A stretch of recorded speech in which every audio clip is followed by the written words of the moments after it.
The bullet struck the stone inches from Pearl Remington's head, sending fragments into her cheek as she scrambled deeper into the narrow canyon. Blood trickled down her face, mixing with the dust and sweat that already streaked her skin. Her shoulder throbbed where the first bullet had grazed her, the torn fabric of her dress now soaked with crimson. She pressed her back against the cool rock and tried to steady her breathing, clutching her father's old Colt revolver with white knuckles. She went this way. A gruff voice called out, echoing through the ravine. "Find her before sundown or Jenkins will have our hides." Pearl closed her eyes for a brief moment. 3 days ago, she'd been the respectable daughter of a prominent banker in Salida, Colorado. Now she was a fugitive, running for her life after witnessing something she was never meant to see. Her father's murder had not been the robbery gone wrong that the papers reported. It had been a calculated execution by the very men who now hunted her through the wilderness outside town. She peered around the edge of the boulder, her vision blurring from exhaustion and pain. The landscape before her was a maze of scrub brush and rock formations, bathed in the harsh afternoon sun of summer 1876. If she could just make it to the old mining cabin her father had shown her years ago, she might find temporary sanctuary. But first, she had to lose the men on her trail. Pearl took a deep breath and pushed off from the rock, half running, half stumbling through the narrow passage. Each step sent fresh waves of pain through her wounded shoulder. The hem of her once fine dress caught on a thorny bush, and she yanked it free with a muffled cry. Behind her, voices grew more distant as she navigated the twisting paths between the rocky outcroppings. The land began to slope upward, and Pearl's legs burned with the effort of climbing. She was accustomed to town life, to boardwalks and carriages, not this desperate scramble across wild terrain. Her breathing came in ragged gasps, and black spots danced at the edges of her vision. She couldn't stop. Not now. As the sun began its descent toward the western mountains, Pearl finally spotted the weathered roof of the cabin. It was tucked against the hillside, half hidden by pine trees that provided blessed shade. With her last reserves of strength, she staggered toward it, praying that it would be empty. The door hung crookedly on rusty hinges, and Pearl pushed it open with her uninjured arm. The interior was dim and musty, with dust motes dancing in the faint shafts of light that filtered through cracks in the walls. It was small, just a single room with a stone fireplace, a rough-hewn table, and a narrow cot against one wall. But to Pearl, it was salvation. She collapsed onto the cot, the world spinning around her. The pain in her shoulder had progressed from sharp stabs to a constant, burning throb. Pearl knew she needed to clean the wound to stop the bleeding, but darkness was encroaching on her consciousness. She fought against it, forcing herself to stay awake long enough to drag the small table across the floor, jamming it against the door as a makeshift barricade. As her vision tunneled and consciousness slipped away, Pearl thought she heard the distant sound of hoofbeats. Caleb Jenkins reined in his stallion at the top of the ridge, surveying the landscape below with practiced eyes. 5 years of riding as a ranch hand had taught him to read the land like a book, and something about the scene before him didn't sit right. He adjusted his worn leather hat to better shield his eyes from the setting sun, and studied the terrain more carefully. There a flash of movement near the old MacGregor mining cabin. He narrowed his gaze, spotting 3 men on horseback circling the area like vultures. Their movements were furtive, predatory. These weren't just travelers or prospectors. Caleb's hand instinctively moved to the Winchester rifle secured in his saddle holster. At 26, he'd seen enough trouble to know it by sight, and whatever was happening down there had the distinct look of men hunting someone. He guided his horse down the slope, staying within the tree line to avoid being spotted. As he drew closer, snippets of conversation drifted up to him on the evening breeze. "She's gotta be around here somewhere. Tracks lead this way. Jenkins wants her found by morning. Says she's the only one who can identify us. Damn banker's daughter. Should have killed her when we had the chance." Caleb's jaw tightened. So they were hunting a woman, a banker's daughter. The news of Harold Remington's murder had reached even the isolated Diamond Creek Ranch where Caleb worked. Word in town was that it had been a robbery gone wrong, but these men's conversation painted a different picture entirely. The men continued their search, moving toward the eastern ridge. Caleb waited until they were out of sight before approaching the cabin. If the woman they sought had come this way, she might be inside injured or worse. He dismounted silently, tethering his horse to a pine tree, and approached the cabin with his rifle ready. The door showed signs of recent use, fresh scratches around the handle, disturbed dust on the threshold. Caleb tried the door and found it blocked from inside. "Hello," he called softly, not wanting to startle whoever might be within. "I'm not with those men. I'm here to help." No response came from inside. Caleb pressed his shoulder against the door and pushed, feeling resistance from whatever barricade had been erected. With steady pressure, he managed to create enough space to slip through. In the dim interior, his eyes took a moment to adjust. When they did, he saw her, a young woman collapsed on a cot against the far wall. Blood stained the shoulder of her torn dress, and dirt and scratches marked her face. Despite this, Caleb could see she was beautiful, with copper-colored hair falling in tangled waves around her pale face. He crossed to her quickly, setting his rifle aside to check her pulse. It fluttered beneath his fingers, weak but present. Her skin felt hot to the touch, early signs of fever. "Miss," he said, gently shaking her uninjured shoulder. "Can you hear me?" Her eyelids fluttered, revealing glimpses of green eyes clouded with pain and confusion. "Who?" she managed, trying to scramble away from him. "Easy now," Caleb said, his voice low and steady like he'd used to calm a spooked horse. "My name's Caleb Jameson. I work at Diamond Creek Ranch. I'm not going to hurt you." The woman struggled to focus on his face. "They're looking for me," she whispered. "I know, I saw them, but they've moved east for now." He glanced at her wounded shoulder. "You're hurt. I need to tend to that wound before infection sets in." Fear flashed across her face. "They killed my father," she said, her voice breaking. "They'll kill me too if they find me." Caleb's expression hardened with resolve. "They won't find you, I promise you that." He looked around the sparse cabin. "What's your name?" "Pearl," she said after a moment's hesitation. "Pearl Remington." "All right, Miss Remington. I'm going to help you, but first I need to clean that wound." "Do you think you can stay awake a little longer?" Pearl nodded weakly, wincing as she tried to sit up. Caleb supported her back, noting how she trembled with exhaustion and pain. "I have some supplies in my saddlebag," he told her. "I'll be right back. Don't you worry." As Caleb returned to his horse, his mind raced with possibilities. The men hunting Pearl would likely return to search this area more thoroughly. The cabin wasn't safe for long. But in her condition, Pearl couldn't travel far, certainly not on horseback through rough country. He gathered his canteen, a small medical kit, and some jerky he kept for long rides, then returned to the cabin. Pearl had managed to prop herself up against the wall, though her face was ashen with the effort. "You're the banker's daughter," Caleb said as he knelt beside her. "I heard about what happened in town. I'm sorry about your father." "It wasn't a robbery," Pearl said, her voice stronger now, fueled by anger. "It was murder. They came to the bank after hours. My father was meeting with Garrett Jenkins. He owns half the mining claims around Salida. I was in the back room and they didn't know I was there."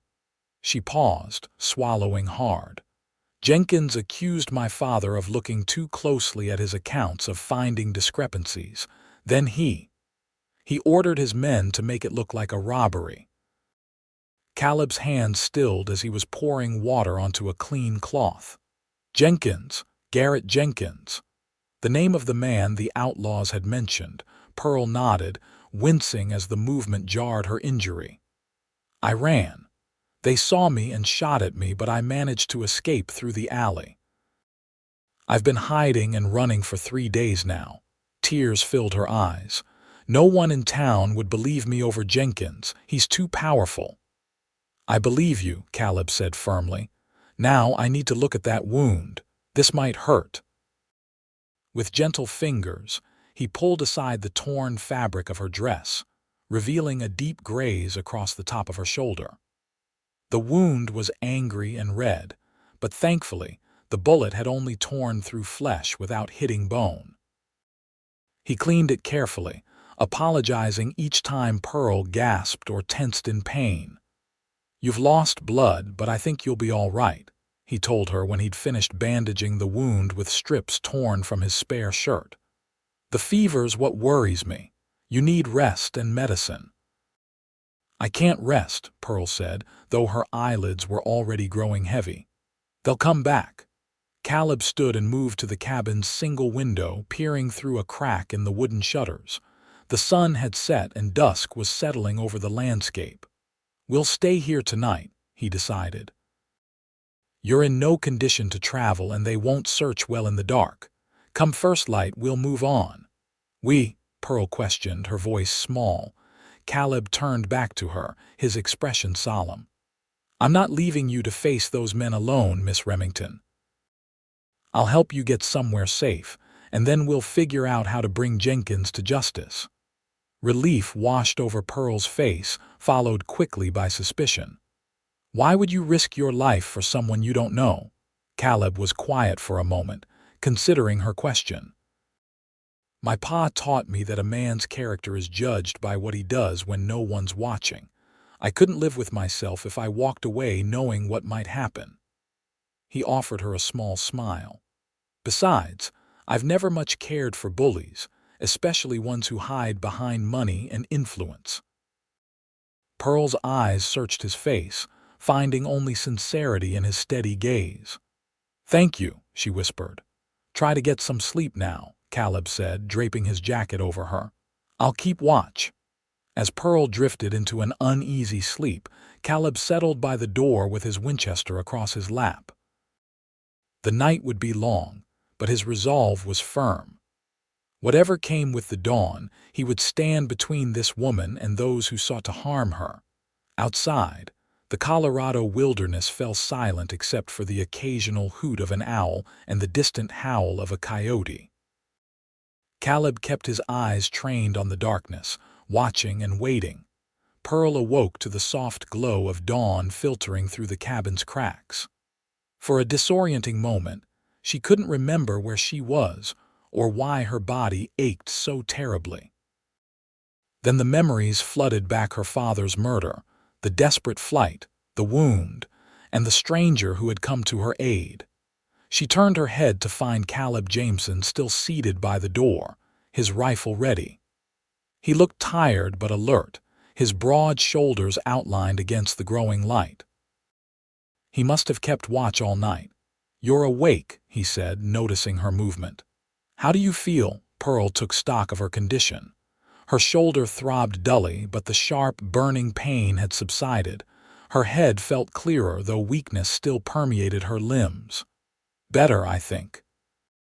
"The fever's gone," Caleb nodded, relief evident in his expression. "Good, we should move soon. I checked outside at first light, no sign of them yet, but they'll be back." Pearl pushed herself into a sitting position, grimacing with the effort. "Where will we go?" "Jenkins has men all over this territory if I go back to town." "Not town," Caleb said firmly. "At least not Salida. I've been thinking about it all night. There's an old trapper's cabin about 10 miles north of here, deeper into the mountains. Few people know about it and it's well hidden. We can stay there while you recover your strength. then figure out our next move." As Pearl attempted to stand, her knees buckled. Caleb was at her side instantly, his strong arm supporting her waist. The sudden proximity sent an unexpected flutter through Pearl's chest. Despite the dire circumstances, she found herself acutely aware of his presence, the weathered tan of his skin, the faint scent of leather and pine that clung to him, the gentle strength in the hand that steadied her. "Easy," he murmured. "You've been through a lot." Pearl straightened, determined not to appear weak. "I'll manage." She looked down at her tattered, blood-stained dress. "I'm not exactly dressed for a mountain journey." Caleb gave her a considering look. "I have an extra shirt in my saddlebag. It'll be too big, but it's clean and whole. And I have a spare bandana you can use to tie your hair back." While Caleb went to retrieve the items, Pearl took stock of her appearance. Her once fine dress was beyond salvation, torn and stained with blood and dirt. Her hair hung in tangled disarray around her face. She'd never been particularly vain, but the transformation from respectable banker's daughter to bedraggled fugitive was jarring. When Caleb returned with the promised items, he discreetly turned his back to allow Pearl privacy while she changed. The shirt was indeed too large, hanging nearly to her knees, but the sturdy cotton felt clean against her skin. She kept her dress's underskirt, tying Caleb's bandana around her waist to cinch the shirt. It wasn't proper attire for a lady, but propriety seemed a distant concern in her current situation. "I'm ready," she announced when she had finished. Caleb turned, his eyes widening slightly at her transformed appearance. Something unreadable flickered across his face before he nodded approvingly. "It'll be easier to ride in that," he said, "and less conspicuous from a distance." He helped her gather what few useful items they could find in the cabin: a dented tin cup, a small knife with a worn handle, a threadbare blanket.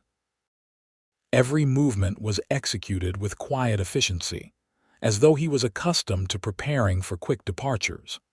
Outside, Pearl got her first clear look at Caleb's horse, a magnificent chestnut stallion with intelligent eyes and powerful haunches. The horse nickered softly as Caleb approached, nuzzling against his shoulder. "This is Rusty," Caleb said with obvious affection. "Best horse I've ever had. He's strong enough to carry us both, at least until we can find you a mount of your own." He helped Pearl onto the saddle first, then mounted behind her. The intimacy of the arrangement brought heat to Pearl's cheeks. In her previous life, sitting astride a horse with a man's arms around her would have been scandalously improper. Now, it was necessary for survival. Caleb kept Rusty at a steady trot, avoiding open spaces and staying within the cover of trees whenever possible. His body was a solid presence behind Pearl, warm and reassuring. Despite the persistent ache in her shoulder and the uncertain future ahead, Pearl found herself drawing comfort from his nearness. "Tell me about yourself, Mr. Jameson," she said after they had been riding for some time, the silence broken only by the rhythmic sound of hoofbeats. "You know my story, but I know very little about you." Caleb was quiet for a moment, as though unaccustomed to speaking about himself. "Not much to tell," he finally said. "I was born in Missouri. My family headed west when I was 10, looking for a better life. Pa was a farrier by trade, but he dreamed of having his own ranch someday." "Did he get it? His ranch?" Pearl asked. A shadow passed over Caleb's face. "No, he and Ma died of fever when I was 17. After that, I worked wherever I could find employment: cattle drives, ranch hands, even mining for a spell. Ended up at Diamond Creek Ranch 3 years ago, working for Old Man Thompson." Pearl heard the loss in his voice, recognizing it as kin to her own grief. "I'm sorry about your parents," she said softly.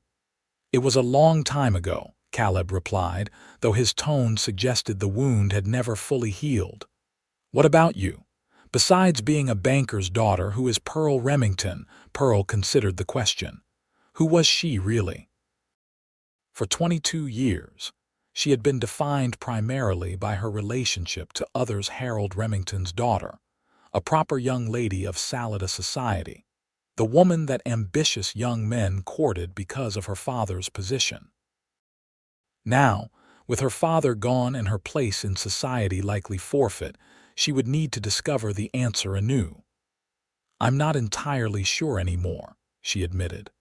"I've always loved books, adventure stories especially. My mother died when I was young, so I was raised mostly by my father. He taught me about banking, about numbers and ledgers. I helped him at the bank sometimes." Her voice caught. "That's why I was there that night. We were preparing the monthly statements together." Caleb's arm tightened briefly around her waist, a gesture of comfort. "You're brave," he said simply. "Many would have broken under what you've endured." Pearl wanted to protest that she didn't feel brave. She felt terrified and overwhelmed, but she held her tongue. Perhaps bravery wasn't the absence of fear, but the will to continue despite it. As the morning progressed, the terrain grew steeper and more challenging. The mountain air was cool and crisp, a welcome relief from the summer heat of the lower elevations. Pine trees towered around them, their scent sharp and clean in the sunlight.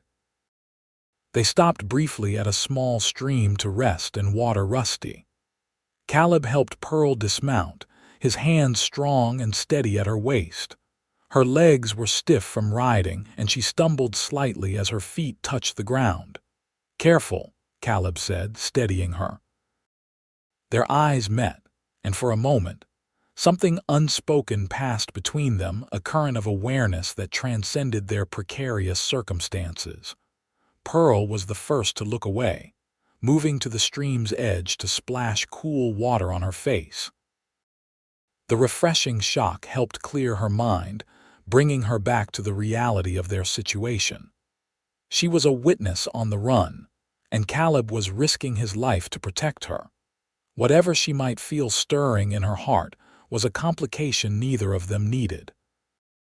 They ate a sparse meal of jerky and wild berries Caleb found growing nearby. Pearl watched as he constantly scanned their surroundings, his body tense with vigilance. It struck her that she had placed an enormous burden on his shoulders, yet he had accepted it without hesitation. "Why did you really decide to help me?" she asked suddenly. "The truth, please. It can't just be because of what your father taught you." Caleb regarded her thoughtfully, taking his time before answering. "When I was 19, I witnessed a man being beaten by 3 others in a mining camp. I did nothing. Told myself it wasn't my business, that getting involved would only bring trouble." His jaw tightened. "They killed him, over a card game and $20. He met Pearl's gaze directly. "I swore after that day that I would never again stand by while someone needed help. Not if I could do something about it." Pearl nodded, understanding dawning. "So it's about redemption." "Maybe in part," Caleb acknowledged, "but it's also about what's right. Jenkins and his men murdered your father and are hunting you to cover it up. That's wrong, plain and simple." As they prepared to continue their journey, a distant sound froze them both, the faint but unmistakable echo of men's voices, carried on the mountain breeze. "They're closer than I thought," Caleb muttered, quickly gathering their few belongings. "We need to move now."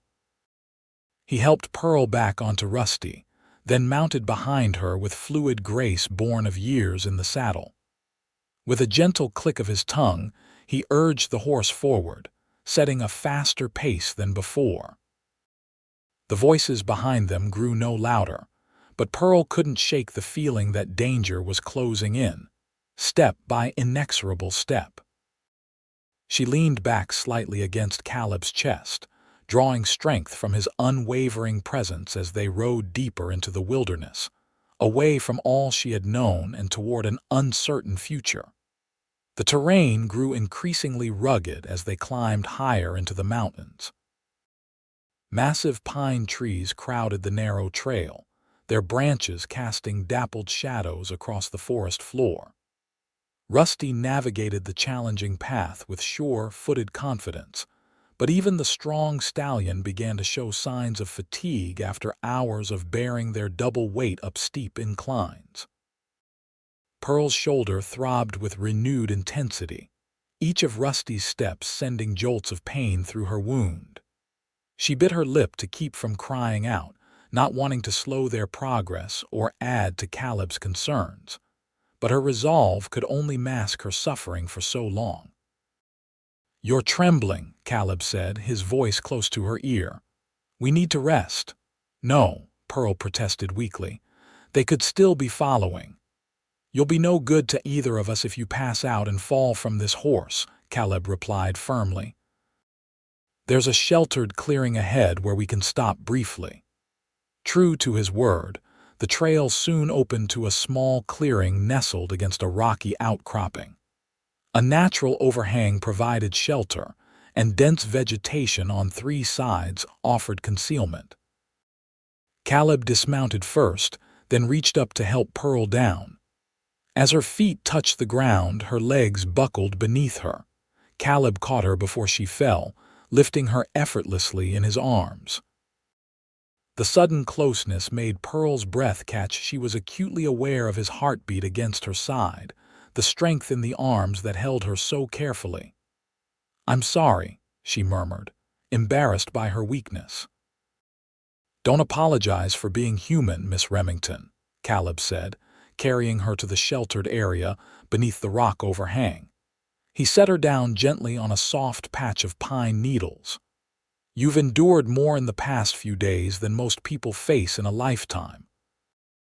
While Pearl rested, Caleb tended to Rusty, removing the saddle to give the horse a reprieve and allowing him to graze on the sparse mountain grass.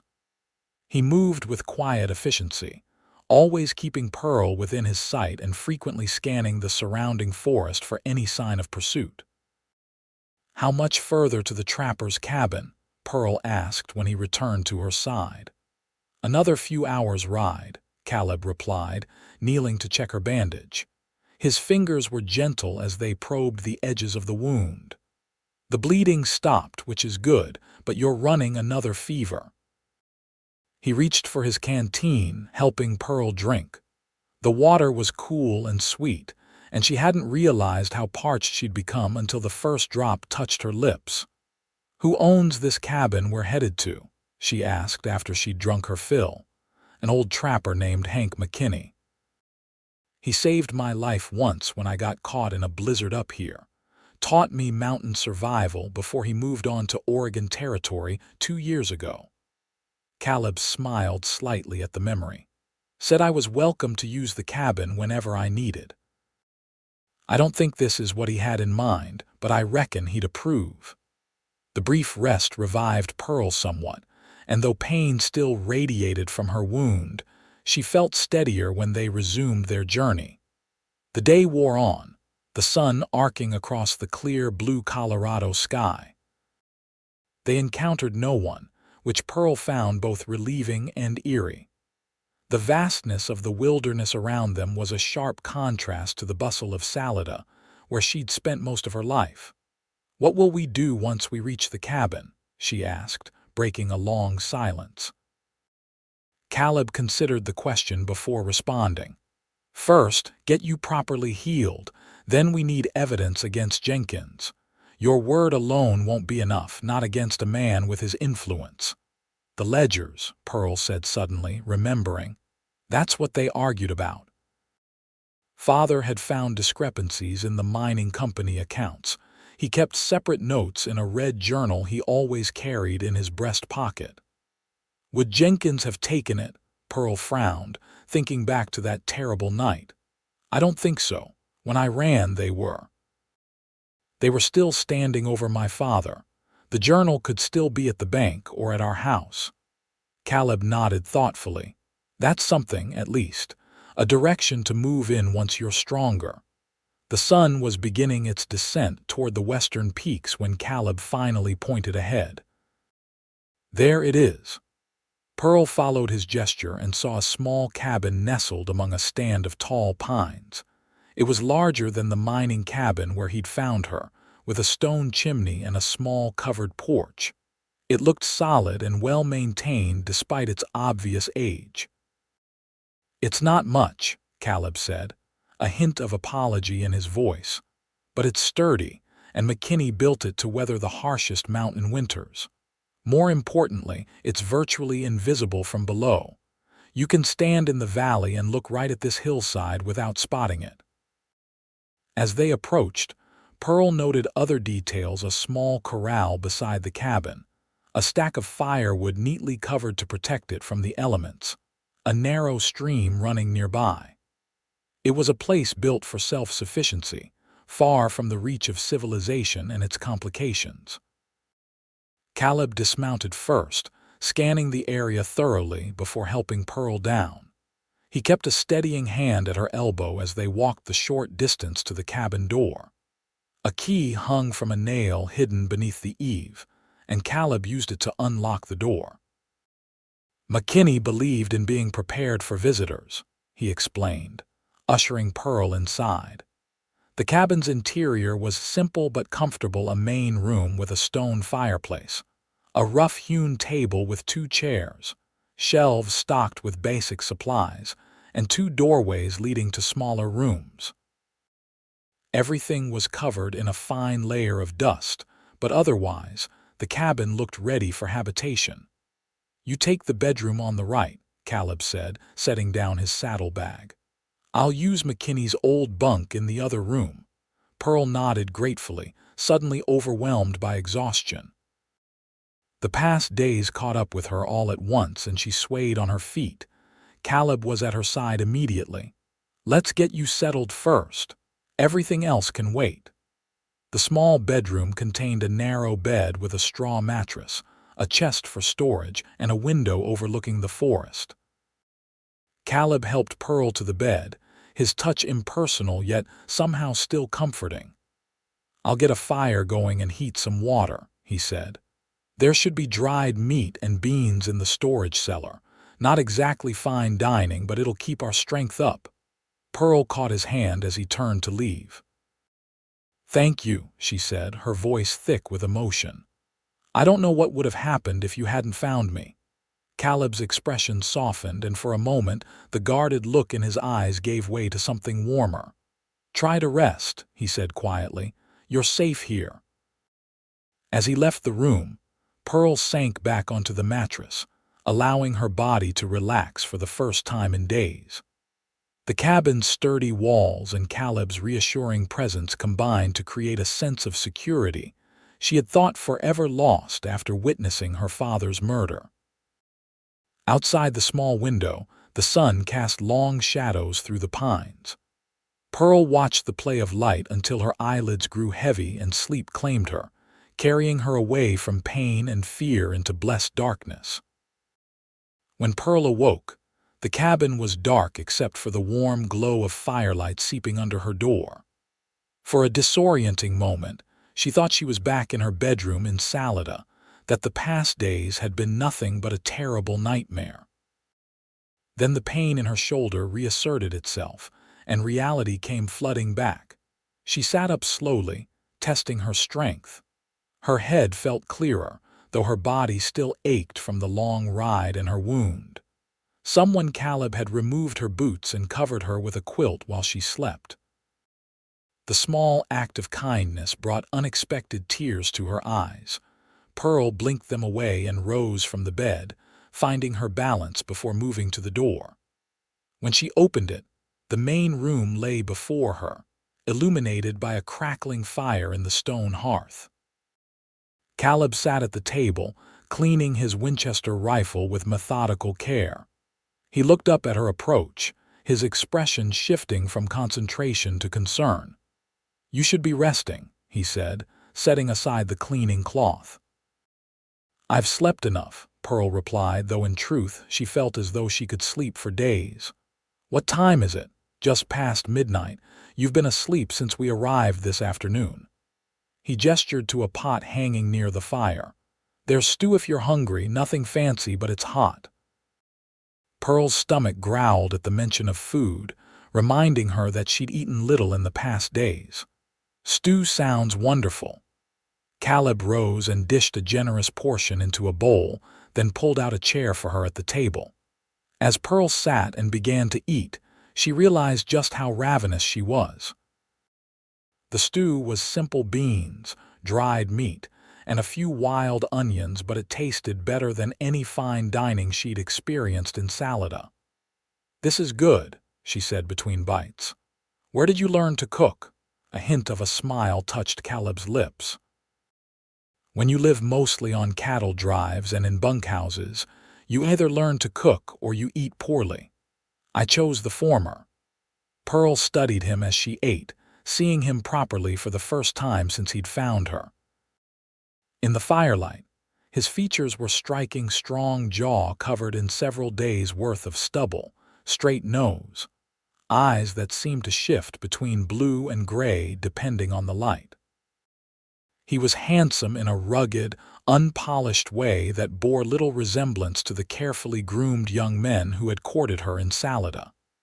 "Tell me more about Garrett Jenkins," Caleb said, breaking into her thoughts. "What kind of man is he?" Pearl set down her spoon, appetite diminishing at the mention of the man responsible for her father's death. "He came to Salada about 5 years ago, made his fortune in silver mining, or so he claims. He owns the biggest house in town, donates to every charitable cause, attends church every Sunday." Her voice hardened. "And he's utterly ruthless. My father used to say that behind every charming smile, Jenkins was calculating profit margins. What made your father look into his accounts? It started with discrepancies in the payroll for the miners. Father noticed that Jenkins was withdrawing enough money to pay 50 men, but tax records showed only 35 employees at the mine. When father inquired discreetly, Jenkins claimed the difference was for contract workers." Pearl frowned. "Then there were unusual transfers to banks in Denver and San Francisco. Large sums that didn't match the mine's reported output. You think he's running an illegal operation of some kind?" Caleb asked. Pearl nodded slowly. Father believed so. He suspected Jenkins was either skimming profits to avoid taxes or— She hesitated, remembering her father's troubled expression the week before his death. "Or that the mine was a front for something else entirely." Caleb leaned back in his chair, considering this information. "If we could find that journal, it might provide enough evidence to take to the federal marshal in Denver. Local law won't touch Jenkins, but federal authorities might." "If it still exists," Pearl said quietly, "and if we can get to it without getting killed." The reality of their situation hung heavy between them. They were two people alone against a powerful man with resources and hired guns at his disposal. The odds were daunting at best. "One step at a time," Caleb finally said. "First, you need to heal, then we'll figure out how to get that journal." Pearl finished her stew in thoughtful silence. The fire crackled and popped, casting dancing shadows across the cabin walls. Outside, an owl hooted softly in the darkness. "You should go back to bed," Caleb suggested, taking her empty bowl. "Your body needs rest to recover." "What about you?" Pearl asked, noticing the tired lines around his eyes. "Have you slept at all?" Caleb shook his head. "I'll keep watch a while longer. Old habits." Pearl wanted to protest, to insist that he needed rest as much as she did, but the determined set of his jaw told her it would be futile. This was a man accustomed to putting others' needs before his own, a trait both admirable and frustrating. "Wake me in a few hours," she said instead. "I can take a turn watching." Surprise flickered across Caleb's face, followed by something like respect. "We'll see," was all he said. Pearl returned to the small bedroom, leaving the door slightly ajar. She lay awake for some time, listening to the quiet sounds of Caleb moving about the main room, the occasional shift of logs in the fireplace. Despite the uncertainty of their situation, she felt safer than she had since witnessing her father's murder. It was a strange feeling finding security in a remote cabin with a man she barely knew. Yet something about Caleb Jameson inspired trust. Perhaps it was the steadiness in his gaze, or the way he had risked his own safety without hesitation to protect her. Whatever the reason, Pearl found herself grateful for his presence as she drifted once more into sleep. The next morning dawned clear and crisp, sunlight filtering through the pines surrounding the cabin. Pearl woke feeling stronger, the fever that had plagued her now fully broken. She found her boots beside the bed and pulled them on before venturing into the main room. Caleb was nowhere to be seen, but the cabin door stood open to the fresh mountain air. A pot of coffee simmered near the banked fire, filling the space with its rich aroma. Pearl poured herself a cup in a tin mug she found on the table, then stepped outside onto the small porch. The view took her breath away. From this elevation, she could see for miles rolling foothills giving way to the vast plains to the east, majestic peaks rising to the west. The morning light painted the landscape in gold and amber hues, highlighting the rugged beauty of the Colorado wilderness. Movement caught her eye, and she spotted Caleb by the small stream that ran near the cabin. He was shirtless, splashing water over his face and torso. The sight made Pearl's cheeks warm, and she started to turn away to give him privacy when he noticed her presence. "Morning," he called, reaching for a shirt hanging from a nearby branch. "Coffee's fresh. Hope I didn't wake you." "You didn't," Pearl replied, trying to ignore the flutter in her chest as he approached, pulling his shirt over well-defined muscles that spoke of years of physical labor. "I think I've slept more in the past day than in the entire week before," Caleb smiled, and Pearl was struck by how it transformed his usually solemn face. "Good. How's the shoulder?" "Better. Still sore, but the fever's gone." He nodded approvingly. "Let me check the wound after breakfast." "I found some yarrow growing nearby. It'll help with the healing if we make a poultice." They shared a simple meal of corn cakes made from supplies Caleb had found in the cabin's storage, along with the last of the jerky. As they ate, Caleb outlined his plans for their immediate future. "We need supplies if we're going to stay here a while," he explained. "There's a small settlement about 10 miles west of here, not much more than a trading post and a few cabins. The man who runs it, Silas Montgomery, is trustworthy. I've done business with him before." "Won't it be dangerous to go into even a small settlement?" Pearl asked worriedly. "Jenkins might have spread word about me." "It's a risk," Caleb admitted. "But Silas isn't one to pay attention to outside affairs, and the place is remote enough that news travels slowly." "I can be there and back by nightfall," Pearl frowned. "I should come with you." "No," Caleb said firmly. "You're still recovering, and it's safer for you to remain here. The cabin is well hidden, and I'll show you how to secure it before I leave." Though she disliked the idea of being left alone, Pearl recognized the wisdom in his words. She was in no condition for another long ride, and her presence might indeed draw unwanted attention.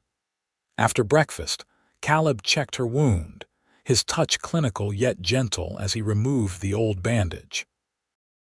The angry red of the injury had faded somewhat, and the skin around it looked healthier.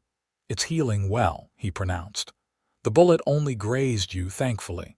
Another inch and—" He left the sentence unfinished, but Pearl understood the implication. He applied a poultice of crushed yarrow leaves, securing it with a fresh bandage. The proximity was unsettling not because Pearl felt threatened, but because she found herself increasingly aware of him as a man rather than merely her protector. It was an inconvenient complication in an already complicated situation. Before departing for the trading post, Caleb showed Pearl the cabin's defenses, a heavy bar for the door, shutters that could be secured from inside, a trapdoor beneath the bearskin rug that led to a small root cellar where she could hide if necessary. "Take this," he said, placing his revolver on the table. "Do you know how to use it?" Pearl picked up the weapon, feeling its weight. "My father taught me. He believed a woman should know how to protect herself, especially in a place like Salida." Caleb raised an eyebrow, clearly surprised. "Your father was an unusual banker." "He was an unusual man," Pearl replied, a wave of grief washing over her. She swallowed hard against the sudden tightness in her throat. "He would have liked you, I think." Something unreadable flickered in Caleb's eyes. "I'll be back before sunset," he promised. "Keep the door barred and don't open it for anyone but me." Pearl watched from the doorway as he saddled Rusty and mounted with fluid grace. He paused at the edge of the clearing, turning back to meet her gaze one last time before disappearing among the trees. Alone in the cabin, Pearl felt a strange mixture of vulnerability and liberation. For days, she had been either fleeing for her life or dependent on Caleb's protection. Now, for a few hours at least, she had time to collect her thoughts and consider her situation more carefully. She busied herself tidying the already neat cabin, finding comfort in the simple, domestic tasks. In a trunk near the fireplace, she discovered a few books, a worn Bible, a manual on wilderness survival, and surprisingly, a volume of Shakespeare's sonnets. Pearl smiled at the unexpected find, wondering about the old trapper who had left it there. The hours passed quietly. Pearl read for a while, then dozed in a chair near the fire. She was awakened by a sound that made her blood run cold, the distant but unmistakable report of a rifle shot, echoing through the mountains. Pearl leapt to her feet, heart pounding. She rushed to the window, straining to see through the trees, but the forest revealed nothing. The shot could have been a hunter, she told herself. There was no reason to assume it had anything to do with Caleb or her pursuers.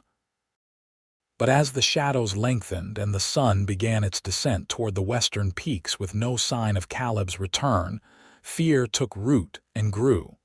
He had promised to be back by sunset. What if Jenkins's men had found him? What if he was injured or worse? Pearl paced the cabin, alternating between watching the trail through the window and listening for hoofbeats. The revolver Caleb had left her sat heavily in her hand. As darkness fell, she lit a lantern but kept it dim, not wanting to draw attention to the cabin should anyone be searching the area. When the sound of approaching hooves finally came, it was well past sunset. Pearl positioned herself beside the window, revolver ready, and peered cautiously through a crack in the shutters. Relief flooded through her as she recognized Rusty's distinctive gait and Caleb's broad-shouldered silhouette. But something was wrong. Even in the dim moonlight, she could see that he sat slumped in the saddle, and Rusty moved with uncharacteristic slowness, as though careful not to jostle his rider. Pearl unbarred the door and rushed outside, caution forgotten in her concern. "Caleb, what happened?" As she drew closer, she saw the dark stain spreading across his left side, just below his ribs. Caleb looked down at her with pain-glazed eyes. "Got into a bit of trouble," he managed through clenched teeth. "Seems Jenkins's reach is longer than we thought."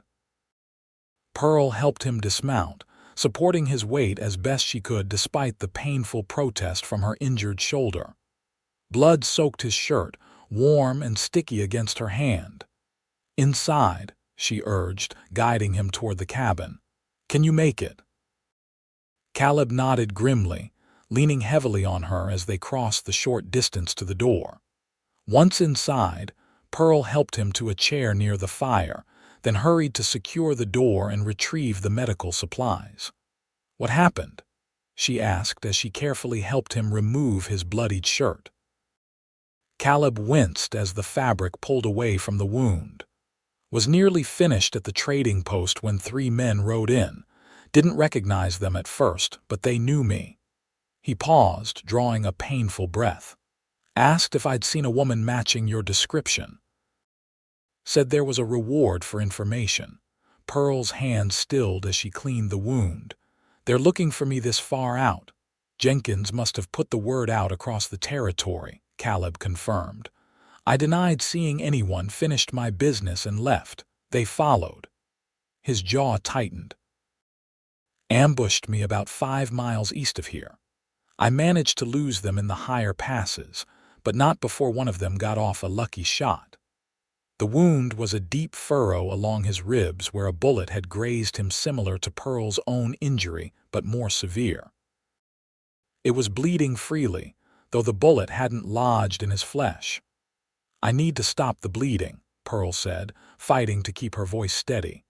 She pressed a clean cloth against the wound, trying to remember what her father had once taught her about treating injuries. This needs stitching. Caleb nodded toward his saddlebag, which he dropped near the door. Sila's gave me a medical kit. Should be needle and thread in there. Pearl retrieved the kit, her heart racing at the task before her. She had sewn fine embroidery and mended clothing, but never human flesh. Yet there was no one else to do it, and the wound wouldn't stop bleeding on its own. I've never done this before, she admitted, threading the needle with hands that trembled slightly. Caleb's eyes met hers, steady despite the pain he must be feeling. I trust you, Pearl. It was the first time he had called her by her given name without the formal "Miss" preceding it. The simple statement of trust steadied her nerves. Pearl took a deep breath and began to work, forcing herself to focus on the task rather than the fact that it was Caleb's blood on her hands. Caleb's pain she was causing with each careful stitch. He remained stoically silent throughout the procedure, his only reaction an occasional sharp intake of breath or tightening of his jaw. When Pearl finally tied off the last stitch and covered the wound with a clean bandage, she was shaking with exhaustion and relief. Thank you, Caleb said softly, his voice rough with pain. You have steady hands. Pearl gave a tremulous smile. Not as steady as I would have liked. She wiped her bloodied hands on a cloth. You need to rest now. Let me help you to your bed. With Pearl's support, Caleb made it to the small bedroom he had been using. She helped him lie down, concern mounting at how pale his face had become. The supplies, he said as she turned to leave. I got everything we needed. Food, ammunition, medicine. It's all in the saddlebags. Don't worry about that now, Pearl told him. We'll sort it in the morning. You need to sleep. Caleb caught her wrist as she pulled the blanket over him. They're still out there, Pearl. Those men. They might have followed me despite my precautions. Fear clutched at Pearl's heart, but she kept her expression calm for his sake. Then I'll keep watch tonight. You've done enough. He looked as though he wanted to protest, but weakness and pain won out.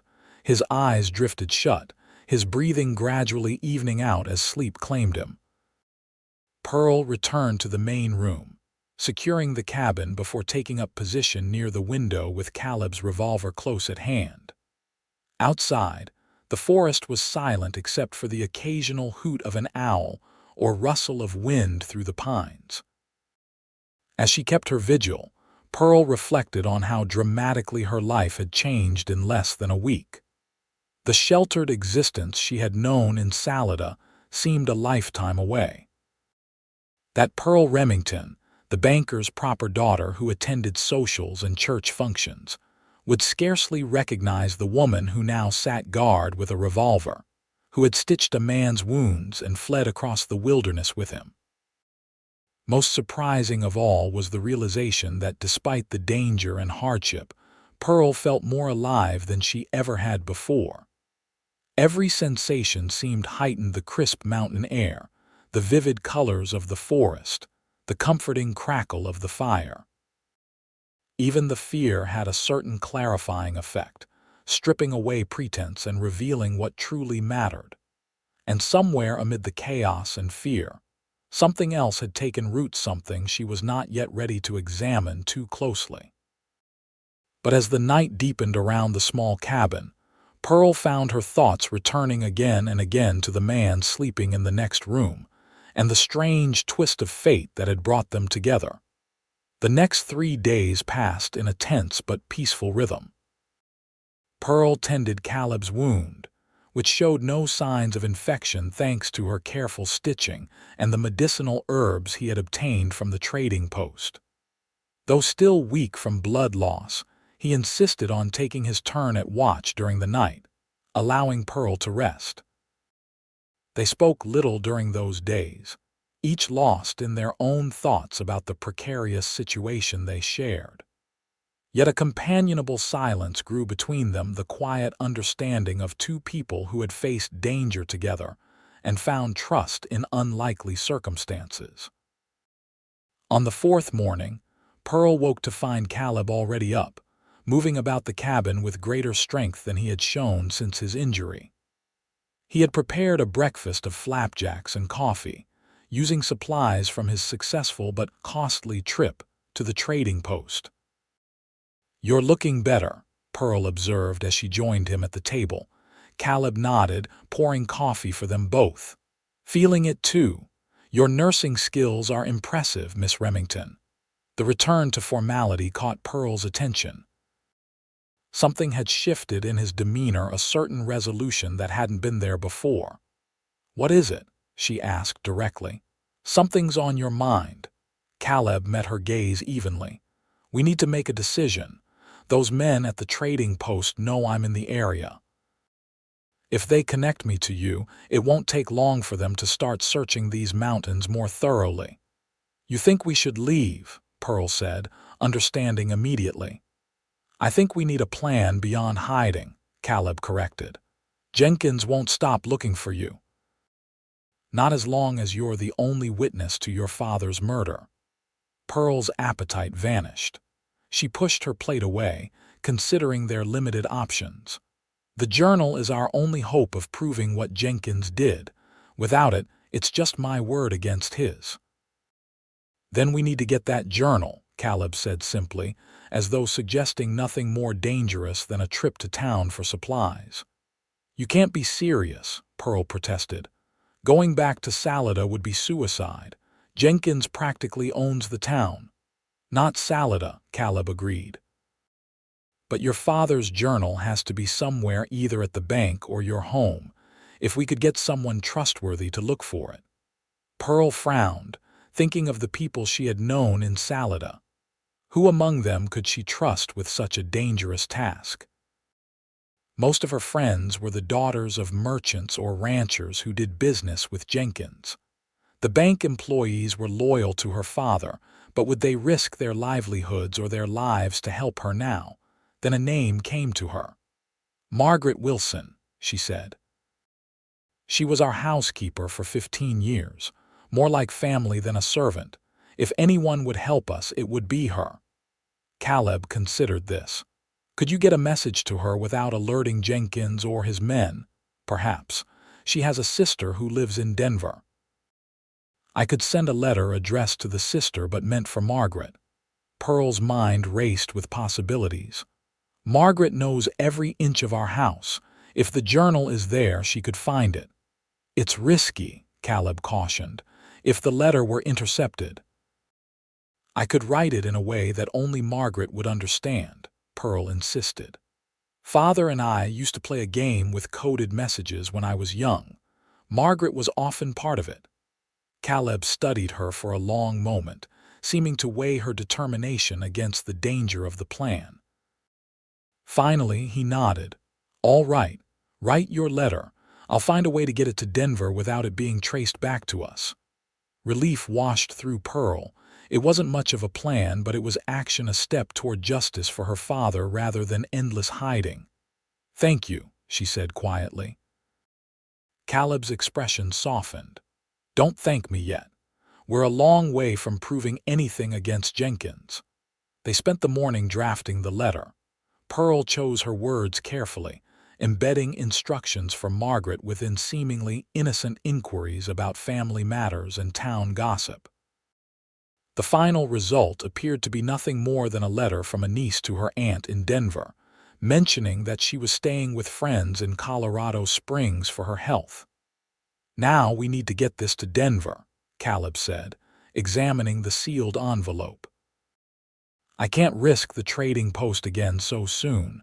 Those men might still be watching it." "What about the stagecoach route?" Pearl suggested. "There's a stop at Miller's Creek about 15 miles east of here. It's small just-away station for changing horses, but they would accept mail for the Denver coach." Caleb nodded thoughtfully. "It could work. I'd need to be careful, avoid being recognized, but it's our best option." He glanced at Pearl, concern evident in his eyes. "I don't like leaving you alone again so soon." "I'll be fine," Pearl assured him, though the memory of his return from the trading post, wounded and bleeding, sent fear curling through her stomach. "The cabin is well hidden, and I know how to use the revolver if necessary." Caleb didn't look convinced, but he recognized the necessity of their plan. "I'll leave at dawn tomorrow," he decided. "If I ride hard, I can reach Miller's Creek by midday, post the letter, and be back before dark." That evening they prepared for Caleb's journey.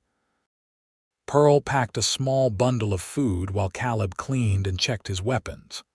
The air between them was charged with unspoken concerns: the danger of separation, the risk of discovery, the slim chance that their plan would succeed.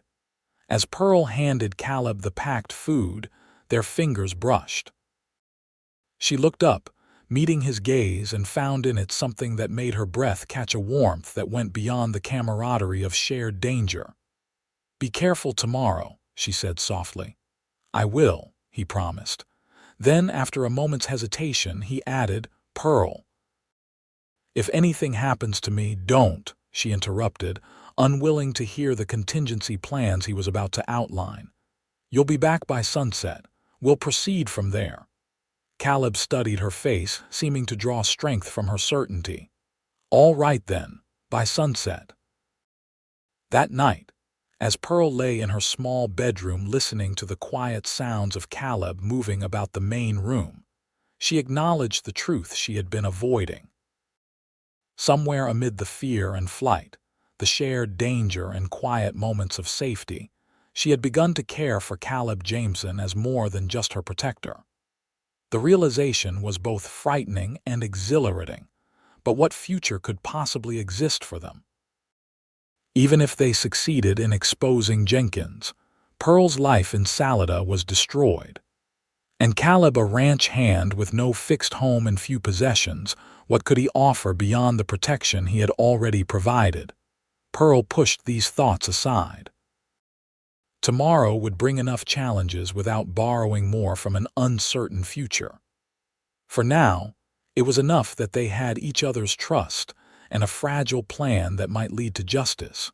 Morning came too quickly, the eastern sky just beginning to lighten as Caleb prepared to depart. Pearl stood in the doorway of the cabin, watching as he saddled Rusty and checked his weapons one final time. "Remember, stay inside," Caleb instructed. "Bar the door, keep the shutters closed. I'll give 3 knocks, then 2 when I return. That way you'll know it's me." Pearl nodded, fighting against the dread that had settled in her stomach overnight. "I'll be waiting." Caleb hesitated, then crossed to where she stood. For a moment, Pearl thought he might embrace her, might give voice to the unspoken current that had been growing between them.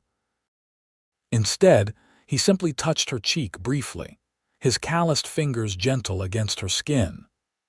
"Take care," he said quietly, then turned and mounted Rusty in one fluid motion.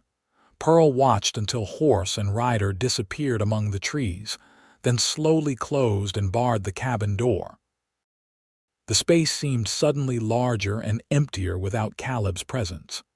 She busied herself with small tasks: stoking the fire, preparing a simple breakfast, checking the revolver he had left for her protection.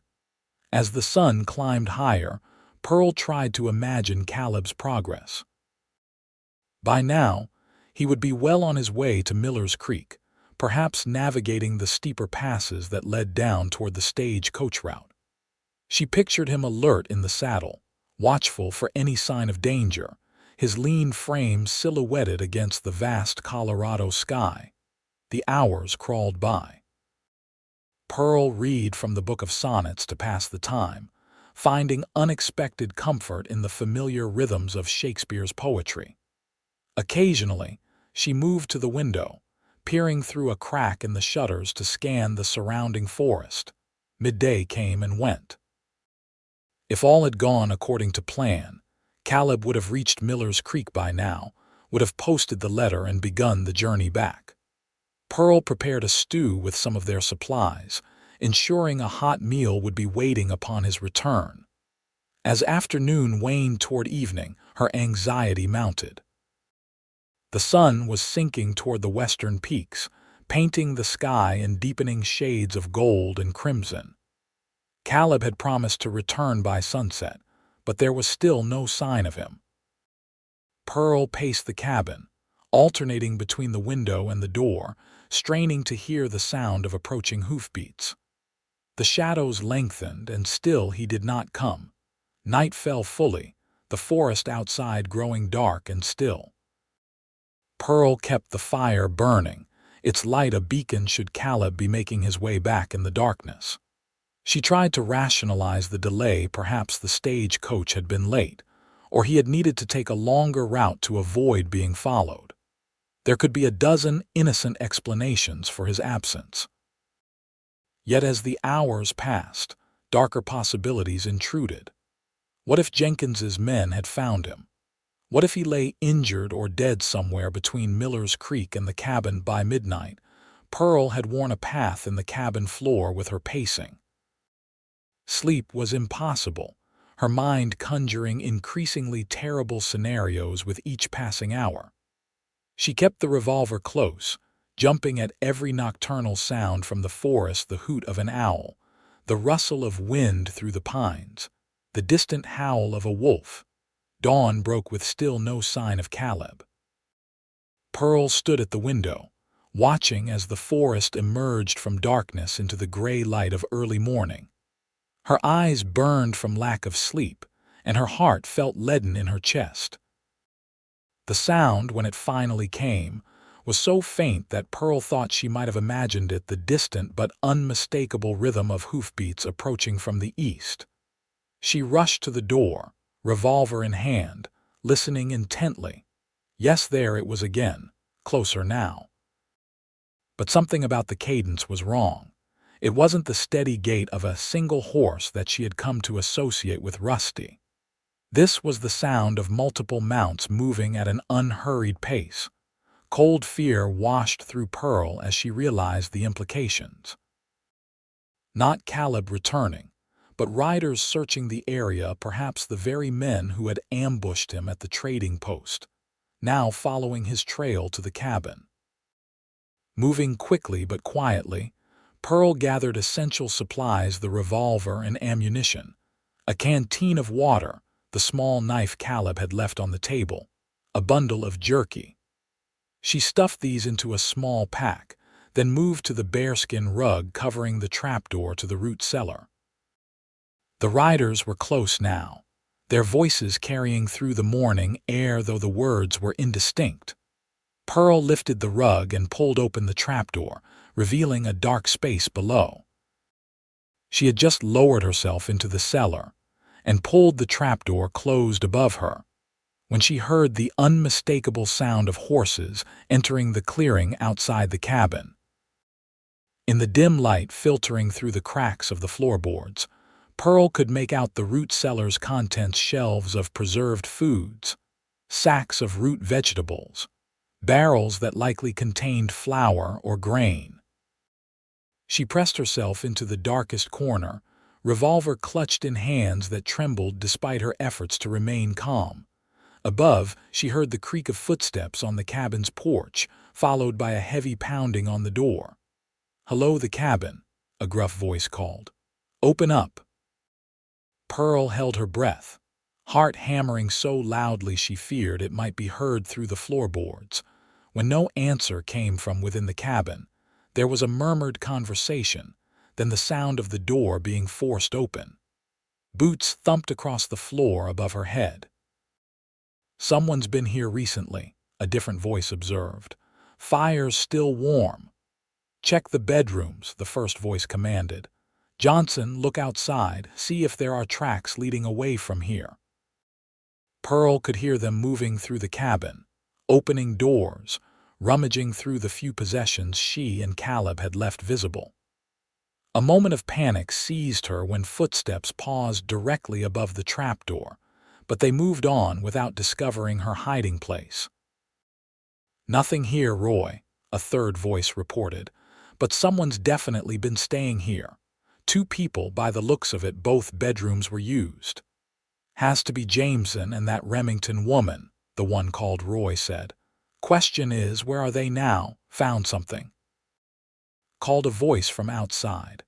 The cabin door banged open as the man called Johnson returned. "Horse tracks heading west, maybe a day old. Looks like just one rider, though." "Jameson," Roy concluded. "Probably went for supplies, leaving the woman here. But where is she now?" "Think she heard us coming and ran," Johnson suggested. "Maybe, or maybe she's still close by, hiding." There was a considering pause. "We'll search the area. She can't have gone far on foot, not in these mountains." Pearl pressed a hand over her mouth to stifle a sound of fear. They knew who she was, knew that Caleb had been harboring her, and they were hunting them both. The men continued to search the cabin, growing increasingly frustrated as they found no clear sign of her whereabouts. They overturned furniture, emptied cupboards, even ripped apart the bedding in both rooms. "Nothing," Roy finally said, his voice tight with anger. "She's not here."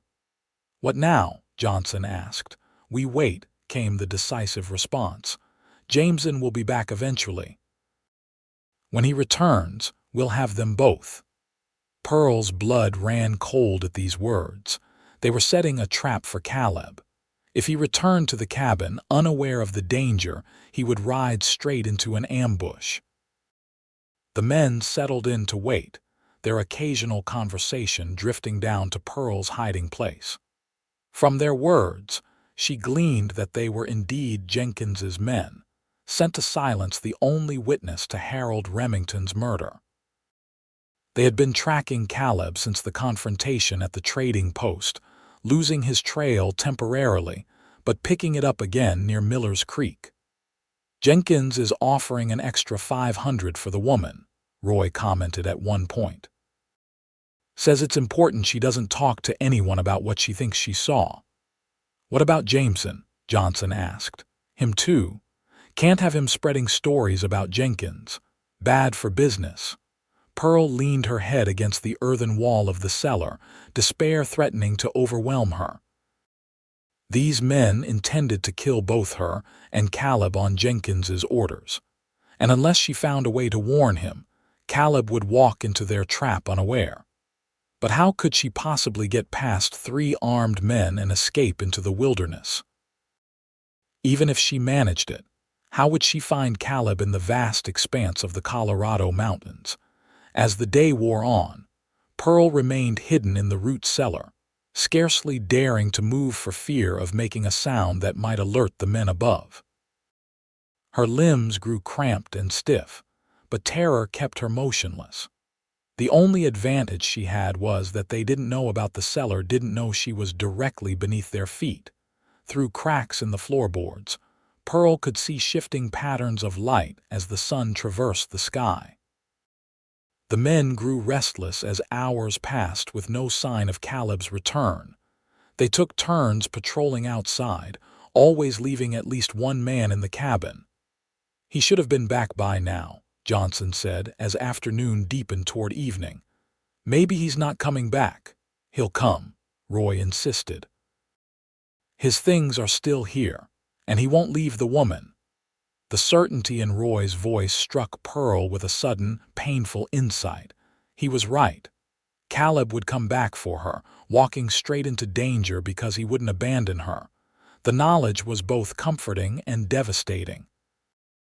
As Pearl sat in the darkness, weighing impossible options, fate intervened in an unexpected form. A distant rumble of thunder rolled across the mountains, followed by another, closer one. The men above fell silent, listening. "Storm's coming," Johnson observed. "Big one by the sound of it." "Damn," Roy muttered. "If it hits before Jameson returns, it'll wash out any tracks. We might miss him entirely." Pearl's heart quickened. A storm might provide the distraction she needed: cover for noise, reduced visibility, a chance to slip away unnoticed. It was a desperate hope, but the only one she had. The storm approached with the dramatic swiftness common to mountain weather. Wind began to howl around the cabin, rattling the shutters and moaning through the eaves. The first heavy drops of rain struck the roof like pebbles, quickly building to a steady downpour. Above, the men argued about their position. "If he's out in this, he might hole up somewhere until it passes," one suggested. "We could be waiting all night." "We stick to the plan," Roy insisted. Two men inside, one watching from the trees. "Rotate every 2 hours." Lightning flashed, illuminating the root cellar through the floorboard cracks. Thunder followed almost immediately, directly overhead. The storm was at its peak, wild and violent, nature's fury unleashed upon the mountains. It was now or never. If Pearl waited until the storm passed, she would lose whatever slim advantage it provided. Drawing a deep breath, she moved from her corner, careful to avoid the areas where men stood above. The trapdoor was located beneath the bearskin rug, in the main room currently occupied by at least 2 of Jenkins's men. Pearl had to time her move perfectly, waiting for a moment when their attention was directed elsewhere, and when thunder could mask the sound of the trapdoor opening. She positioned herself beneath the entrance, revolver tucked into the waistband of her skirt, and waited. The opportunity came during a particularly violent thunderclap. One of the men exclaimed about nearly being blinded by lightning through the window, drawing the others' attention. In that moment, Pearl pushed up on the trapdoor with all her strength, causing the rug above to shift. No one noticed. The men were at the window, their backs to her. Pearl lifted the trapdoor just enough to slide through, then lowered it silently behind her. She found herself crouched beside an overturned chair, the bearskin rug partially concealing her presence. Heart pounding, she surveyed the cabin. 2 men stood at the window, watching the storm. The third was presumably outside, sheltering somewhere with a view of the clearing. Pearl needed to reach the door without being seen, then somehow make her way through the storm to find Caleb before he returned to the trap. Another flash of lightning, another crash of thunder. In that brief illumination, Pearl spotted something that made her blood run cold: Caleb's saddlebag lying open on the table, its contents scattered. So he had returned, had perhaps been captured already, or... No, she couldn't think that way. She had to believe he was still alive, still free. The men turned from the window and Pearl pressed herself lower behind the chair. They hadn't seen her yet, but discovery seemed inevitable in the small confines of the cabin. "This is a waste of time," Johnson complained. "We should be searching the area, not sitting here waiting." "In this." Roy gestured toward the window where rain lashed against the glass. "You'd get lost within 100 yards. No, we wait. When the storm passes, if Jameson hasn't shown, we'll track him." They moved toward the table, dangerously close to Pearl's hiding place. She held her breath, every muscle tense with the effort to remain absolutely still. Then, miracle of miracles, a new sound penetrated the storm's fury: 3 distinct knocks on the cabin door, followed by 2 more. The signal Caleb had arranged with Pearl. The men froze, exchanging triumphant glances. "That'll be him now," Roy said softly, drawing his revolver. "Johnson, get behind the door. "Williams, stay back but keep your gun ready." Pearl's mind raced. Caleb was alive but moments away from walking into a trap. She had only seconds to act. Drawing the revolver from her waistband, she rose from her hiding place. "Drop your weapons," she commanded, her voice remarkably steady despite the fear coursing through her. The men whirled, faces registering shock at her sudden appearance. For a heartbeat, no one moved. Then Roy's expression shifted to a calculating smile. Well, he drawled. "Looks like we won't need to wait for Jameson after all. The banker's daughter has decided to join us." "I said drop your weapons," Pearl repeated, aiming the revolver at Roy's chest. Her hand was rock steady, her father's voice echoing in her memory, "Never point a gun unless you're prepared to use it, Pearl." "You won't shoot," Roy said confidently, taking a step toward her. "A society girl like you doesn't have the stomach for it." The door rattled with another knock. Caleb, growing impatient or worried. Pearl knew she had only moments before he would try to enter and walk straight into the ambush. "I'm my father's daughter," Pearl said, steel in her voice. "And I've already lost everything except my life. Don't test how far I'll go to keep it." Something in her tone or expression must have convinced Roy. His smile faltered. But instead of dropping his weapon, he raised it with lightning speed, aiming directly at Pearl. She fired first. The report of the revolver was deafening in the confined space of the cabin. Roy staggered backward, a look of profound surprise crossing his face as red blossomed on his shirt front. He crumpled to the floor, his own gun discharging harmlessly into the ceiling as he fell. The other two men reacted instantly. Johnson lunged for Pearl while Williams brought his gun to bear. Pearl dodged Johnson's grab, backing toward the door as she swung the revolver toward Williams. Before she could fire again, the cabin door burst open. Caleb stood framed in the doorway, rain-drenched and wild-eyed, his own weapon raised. He took in the scene. In an instant Roy sprawled on the floor, Johnson and Williams closing in on Pearl. "Pearl, down," he shouted. She dropped to her knees as Caleb fired twice in rapid succession.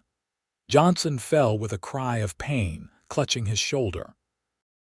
Williams managed to return fire, his bullet splintering the doorframe inches from Caleb's head. In the chaos that followed, Pearl scrambled toward Caleb, staying low as bullets flew above her.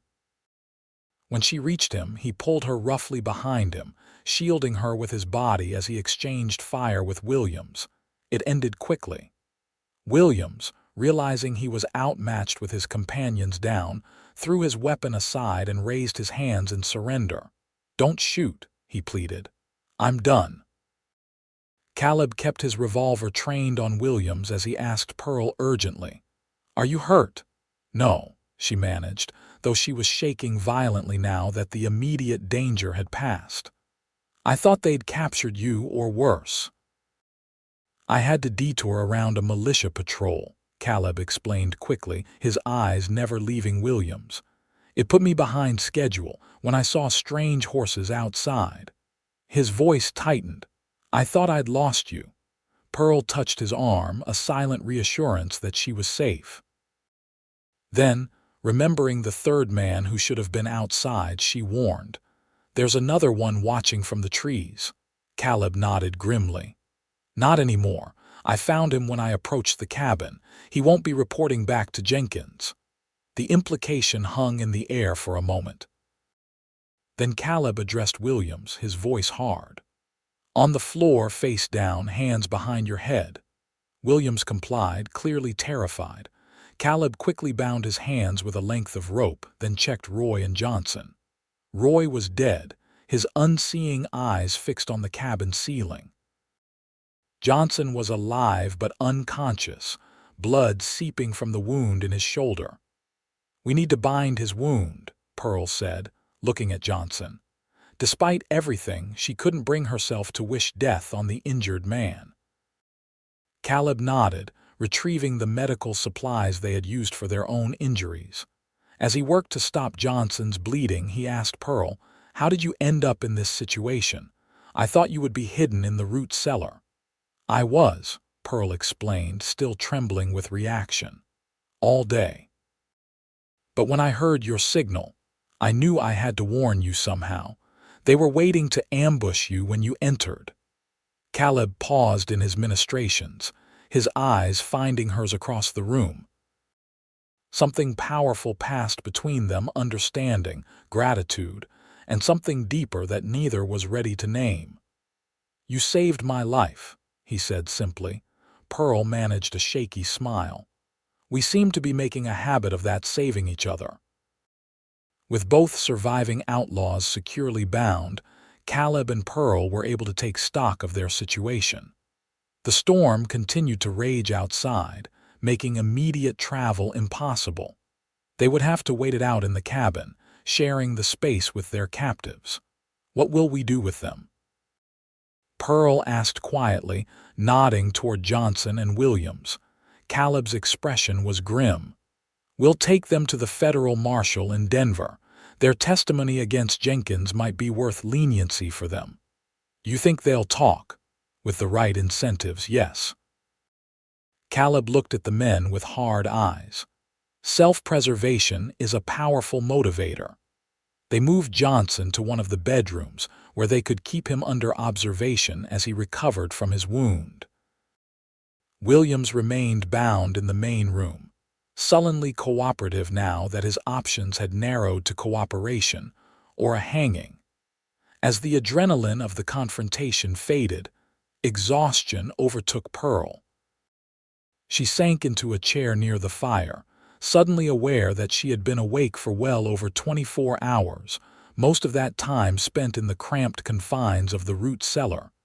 Caleb brought her a cup of coffee, kneeling beside her chair. "You should rest," he said gently. "I'll keep watch." Pearl shook her head. "Not yet. Tell me what happened at Miller's Creek. Did you get the letter posted?" "I did," Caleb confirmed. "It's on its way to Denver on the morning stage. But I was seen by someone who recognized me from the trading post. That's how they found my trail back here." Pearl nodded wearily. "They knew who I was. They knew you were helping me." "Jenkins is casting a wide net," Caleb said grimly. "But he's made a mistake now. Sending hired guns after us is one thing, evidence of his guilt is another." Pearl's eyes drifted to Roy's body, now covered with a blanket in the corner of the room. "I killed him," she said softly, the reality of it finally sinking in. I didn't think I could." Caleb covered her hand with his own. "You did what you had to do. He would have killed you without hesitation." "I know," Pearl whispered. "That doesn't make it easier." They sat in silence for a time, the storm's fury gradually subsiding to a steady rainfall. Pearl felt herself drifting toward sleep, her head growing heavy on her shoulders. "Come," Caleb said, helping her to her feet. "You need to sleep. I'll wake you if anything changes." Too exhausted to protest, Pearl allowed him to guide her to the bedroom that had been hers since they arrived at the cabin. As she sank onto the narrow bed, Caleb lingered in the doorway, watching her with an expression she was too tired to interpret. "Caleb," she said, fighting to keep her eyes open. "Thank you for coming back, for everything." His smile was gentle, warming his usually solemn features. "Rest now, Pearl. We'll figure out our next steps in the morning." As sleep claimed her, Pearl's last conscious thought was that despite the danger, despite the uncertain future, she was exactly where she needed to be. The storm passed during the night, leaving behind a washed, clean world of glistening pine needles and clear mountain air. Pearl awoke to sunlight streaming through the cabin window and the distant call of a blue jay. For a moment, disorientation clouded her mind, the events of the previous day seeming more like a terrible dream than reality. But the sounds from the main room confirmed the truth: low voices in conversation, the occasional clink of metal against metal, footsteps moving across the wooden floor. Pearl rose and dressed quickly, splashing water on her face from the basin Caleb had thoughtfully placed near her bed. When she emerged from the bedroom, she found Caleb at the table with Williams, speaking in low, intense tones.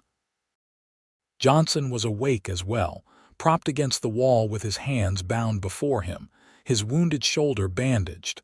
Both men fell silent as Pearl appeared. "Good morning," Caleb said, rising from his chair. There were shadows beneath his eyes, evidence that he had kept watch through the night. "How are you feeling?" "Better," Pearl replied, though in truth she felt hollowed out as if the events of the previous day had carved something essential from her. Her gaze drifted to the corner where Roy's body had been, finding it empty. "Where?" "Took care of it at dawn," Caleb said quietly, understanding her unasked question. "Proper burial away from the cabin." Pearl nodded, grateful for his sensitivity. She couldn't have borne seeing the man she had killed, being constantly reminded of that terrible moment when the revolver bucked in her hand, and a life ended at her command. "I've been talking with Williams," Caleb continued, gesturing toward the sullen man at the table. "He's ready to cooperate in exchange for leniency." Williams looked up, his face haggard with fear and resignation. "Jenkins will kill me if he finds out I talked. I want protection." "Tell the marshal what you know, testify if needed, and I'll make sure you get it," Caleb promised. "Johnson, too, if he cooperates." The injured man glared from his position against the wall but said nothing. "What did he tell you?" Pearl asked, accepting the cup of coffee Caleb poured for her. "Enough to confirm what you suspected," Caleb replied grimly. "Jenkins has been using the silver mine as a front. The real money comes from robbing stage coaches and payroll shipments across 3 counties. He uses the mine to launder the stolen money, making it appear legitimate." "That's what Father discovered," Pearl said, understanding dawning. The discrepancies in the accounts, they weren't just bookkeeping errors or tax evasion. They were evidence of something much bigger. Williams nodded reluctantly. "Your pa was getting too close. Jenkins couldn't risk him going to the authorities. He thought with Remington dead and made to look like a robbery gone wrong, any investigation would die with him." "But I was there," Pearl said softly. "I saw everything." "That's why he's been hunting you so hard," Williams confirmed. "You're the only one who can connect him directly to the murder." Caleb's expression was thoughtful. "With Williams's testimony and Johnson's, plus your eyewitness account, we might have enough to convince the federal marshal to investigate Jenkins. But your father's journal would seal it." "If Margaret can find it," Pearl reminded him. The letter they had sent was their only hope of recovering the crucial evidence. "We need to get to Denver," Caleb decided. "It's safer than staying here, and we can meet with the federal marshal directly. Williams and Johnson will come with us as proof of our claims." The journey would be challenging. 4 people, 2 of them prisoners, traveling through rough country with limited supplies. But Pearl recognized the necessity of Caleb's plan. The cabin was compromised now, and Jenkins would certainly send more men when his first group failed to return. They spent the day preparing for departure. Caleb fashioned a travois that could be pulled behind Rusty to transport Johnson, whose wound made riding impossible. They gathered what supplies remained and packed them efficiently. Williams, realizing that his best chance for survival lay in cooperation, offered no resistance as they prepared him for travel. As evening approached, they made a final check of their preparations. They would leave at first light, hoping to cover significant ground before the heat of the day made travel difficult for the injured Johnson. "Try to get some sleep," Caleb advised Pearl as darkness fell. "Tomorrow will be demanding," but sleep proved elusive. Pearl lay awake in her small bedroom, listening to the night sounds of the forest, and the occasional murmur of voices from the main room, where Caleb kept watch over their prisoners. Her mind raced with thoughts of the journey ahead, of what awaited them in Denver, of whether Margaret would find the journal and understand Pearl's coded instructions. And beneath these practical concerns ran a deeper current of uncertainty. What would become of her relationship with Caleb once this ordeal was over? If they succeeded in bringing Jenkins to justice, what then? Would they simply part ways, returning to their separate lives? The thought brought an unexpected ache to Pearl's chest. In the short time since Caleb had found her wounded and hiding, he had become more than just her protector. He had become essential to her in ways she was only beginning to understand. Unable to find rest, Pearl rose and moved quietly to the main room. Johnson was asleep in the corner, his breathing labored but steady. Williams dozed fitfully, bound securely to prevent escape. Caleb sat at the table, a cup of coffee cooling before him as he cleaned his revolver by the dim light of a single lamp. He looked up as Pearl entered, concern crossing his features. "Can't sleep," she shook her head, taking the chair opposite him. "Too much thinking." Caleb set aside the weapon, studying her face in the lamplight. "Having second thoughts about Denver?" "No," Pearl said truthfully. "It's the right move. I'm just wondering what comes after. If we succeed, if Jenkins is brought to justice. What then?" The question hung between them, laden with unspoken implications. Caleb's eyes held hers, something vulnerable flickering in their depths. "I've been asking myself the same question," he admitted quietly. Pearl gathered her courage. "Before all this happened, I had a path laid out for me. Daughter of Harold Remington, eventual marriage to some suitable young man from Salida society, a predictable life of social calls and charity work."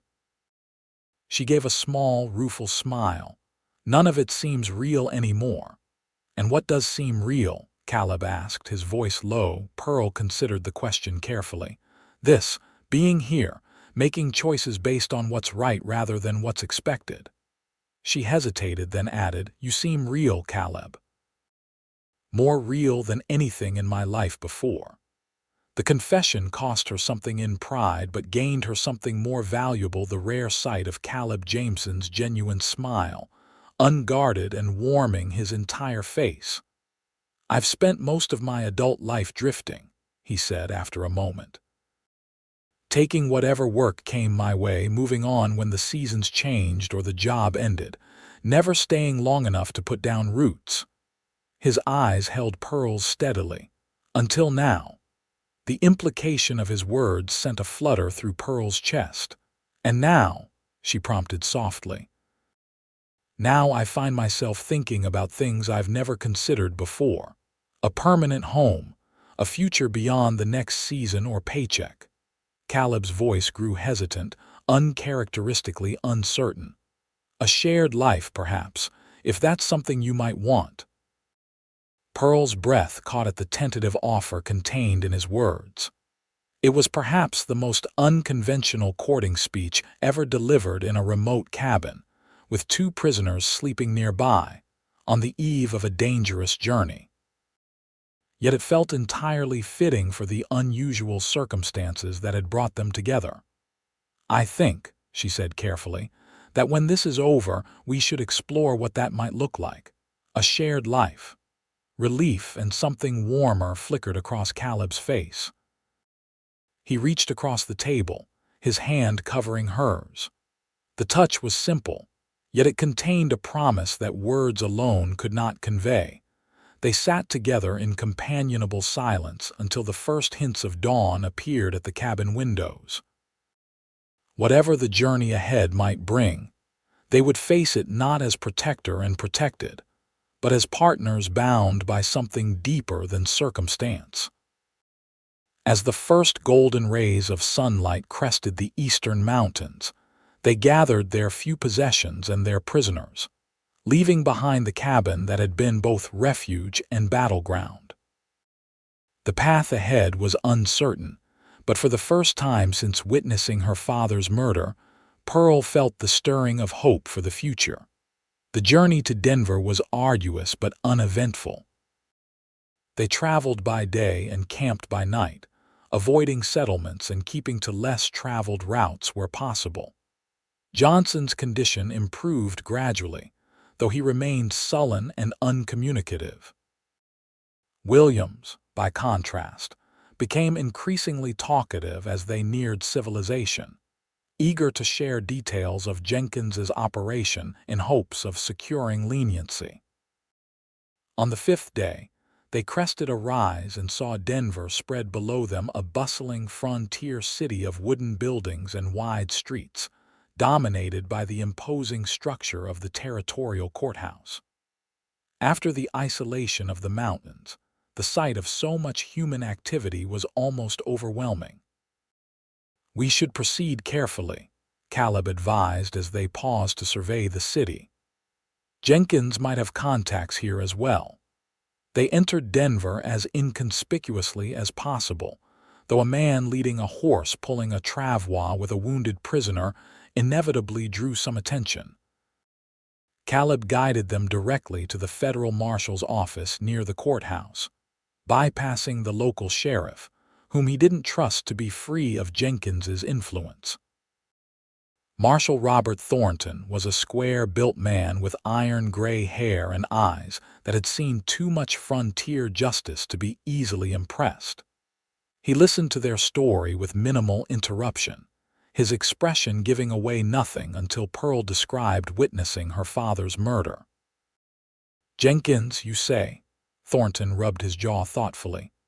"I've heard rumors about his operations for years, but never had enough evidence to move on him." He gestured toward Williams and Johnson, "and these two are willing to testify." "In exchange for protection and reduced sentences," Caleb confirmed. "They can provide details on the stagecoach robberies, the money laundering through the mine, and Jenkins's other illegal operations." Thornton considered this, then nodded decisively. "I'll take their statements immediately and hold them in protective custody. As for you, Miss Remington," he studied Pearl with something like respect, "your testimony will be crucial if we're to convict Jenkins of murder." "I understand," Pearl said steadily. "I'm prepared to do whatever is necessary to see justice done for my father." "Good." Thornton rose from behind his desk. "For now, I suggest you find lodging somewhere discreet. If Jenkins has eyes in Denver, I don't want him learning you're here until we're ready to move against him." Caleb nodded in agreement.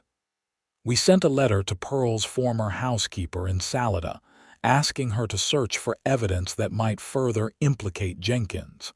If she found anything, she was instructed to send it to her sister's address here in Denver." "Alice Wilson on Larimer Street," Pearl supplied. "We should check there as soon as possible." Thornton dispatched deputies to secure Williams and Johnson, then provided Caleb and Pearl with directions to a small boarding house run by a widow he trusted. "Mrs. Hollister is discreet and doesn't ask questions," he assured them. "You'll be safe there while we prepare our case against Jenkins." After the wildness of the mountains and the primitive conditions of the trapper's cabin, the simple comforts of Mrs. Hollister's boarding house seemed like unimaginable luxury to Pearl. A real bed with clean linens, hot water for bathing, meals served on proper dishes, these everyday amenities had become precious through their absence. "I've arranged for proper clothing to be delivered," Caleb told Pearl after they had settled into their separate rooms. "Nothing fancy, but better suited to town than what we've been wearing." Pearl looked down at her makeshift attire, Caleb's oversized shirt belted over her tattered underskirt, and managed a small laugh. "I must look a fright. What will Mrs. Hollister think?" "That you're brave," Caleb said simply, "and that you've endured more than most could withstand." His unwavering faith in her strength continued to surprise Pearl. In Salida, She had been seen primarily as Harold Remington's daughter, a social ornament, whose worth was measured by her manners and marriageability. Caleb saw her differently as a partner worthy of respect, capable of courage and resilience. The following morning, dressed in the modest but clean clothing Caleb had procured, they made their way to Alice Wilson's home on Larimer Street. Pearl's heart raced with anticipation and anxiety. If Margaret had found her father's journal and understood Pearl's coded message, they might finally have the evidence needed to bring Jenkins to justice. Alice Wilson proved to be a stout, practical woman with Margaret's same direct manner. "You must be Pearl," she said without preamble when she opened the door. "Margaret said you might come. I have something for you."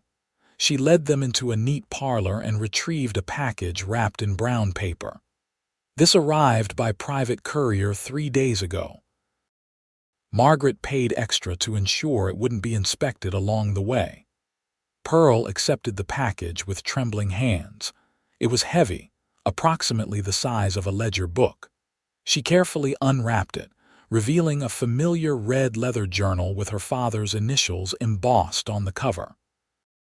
"She found it," Pearl breathed, running her fingers over the smooth leather. "Just where I thought it might be." Caleb leaned closer, his presence reassuring at her shoulder. "Is there a message from Margaret?" Alice nodded, producing a folded letter from her apron pocket. "She said to give you this as well, said it would explain everything." Pearl unfolded the letter, recognizing Margaret's neat, precise handwriting. "My dear Pearl, I pray this finds you safe. When your letter arrived, I knew at once what you were asking, though your caution in writing was wise. Jenkins has had men watching the house since that terrible night. They searched once, claiming to be helping the sheriff investigate, but I believe they were looking for exactly what I have now sent you. The journal was where you suggested, in the hidden compartment of your father's desk. I retrieved it the night after receiving your letter, while Jenkins's watchdog was distracted by a commotion I arranged in the street. I have sent it by trusted courier to Alice, along with this letter. You should know that Jenkins has spread word that you are confused and possibly deranged with grief, claiming you fled town after making wild accusations against him. Few believe this, but many are afraid to say otherwise publicly. The bank continues to operate under the supervision of Mr. Hargrove, though Jenkins seems to have an unusual interest in its management now. Be careful, dear child. Jenkins is not a man to cross lightly, as we have all learned at terrible cost. May your father's own words now bring him the justice he deserves. With love and prayers, Margaret Pearl handed the letter to Caleb, who read it quickly, his expression growing grim. We need to get this journal to Marshal Thornton immediately, he said. If it contains what we hope, it could be the final piece needed to move against Jenkins. They thanked Alice Wilson for her assistance and returned to the federal marshal's office. Thornton received them at once, his interest visibly piqued by the red journal Pearl placed on his desk. This belonged to my father, Pearl explained. He kept separate notes on all his significant banking matters, especially those that concerned him. Thornton opened the journal carefully, scanning the neat entries that filled its pages. Harold Remington had been meticulous in his record-keeping, noting dates, amounts, discrepancies, and his growing suspicions about Jenkins's business practices. "This is extraordinary," Thornton murmured as he read. "Your father documented everything: unusual deposits, withdrawals that didn't match reported mine output, transfers to banks known to have questionable practices." He looked up at Pearl, genuine admiration in his eyes. Harold Remington was building a case, wasn't he? He wasn't just concerned as a banker, he was gathering evidence. Pearl nodded, a lump forming in her throat. Father believed in doing what was right, even when it was difficult. He suspected Jenkins was using the bank to launder money from illegal activities. The night he was killed, Jenkins accused him of looking too closely at the accounts. Thornton continued reading, pausing occasionally to make notes of his own. When he reached the final entries, dated just days before Harold Remington's murder, his expression hardened. "Your father made the connection between Jenkins and a series of stagecoach robberies in the territory," he said, tapping the page. He noted that each major deposit from Jenkins's mining operation coincided with a reported robbery. The amounts matched almost exactly. "Is it enough?" Caleb asked, the question that had been foremost in both their minds. Thornton closed the journal with a decisive snap. "With this, plus the testimonies of Williams and Johnson and Miss Remington's eyewitness account, yes, it's more than enough to arrest Jenkins and bring him to trial." He rose from his desk. "I'll send telegrams to the territorial governor and the federal judge today. We'll need to coordinate with local law enforcement in Salida for the arrest." "Jenkins has influence there," Pearl cautioned. "The sheriff might warn him." "Which is why we'll move quickly and decisively," Thornton assured her. "I'll lead the operation myself, with federal deputies rather than local men. Jenkins won't see us coming until it's too late." Over the next 3 days, Marshal Thornton prepared his case and his men. Pearl provided a detailed written statement about the night of her father's murder, while Caleb recounted the pursuit and the confrontation at the trapper's cabin. Williams and Johnson, secured in the federal jail, gave comprehensive accounts of Jenkins's criminal enterprises, motivated by the promise of reduced sentences. On the morning of the 4th day, Thornton and a contingent of 8 federal deputies departed for Salida. Pearl and Caleb remained in Denver, advised by the marshal to stay safely away until Jenkins was in custody. The waiting was agonizing. Hours stretched into a day, then 2, with no word from Salida. Pearl alternated between hope and despair, imagining all manner of scenarios: Jenkins escaping before the marshal arrived, a shootout resulting in lost evidence or witnesses, corruption extending higher than they had anticipated. Caleb was her anchor during this time of uncertainty. His steady presence and quiet confidence helped Pearl maintain her own resolve.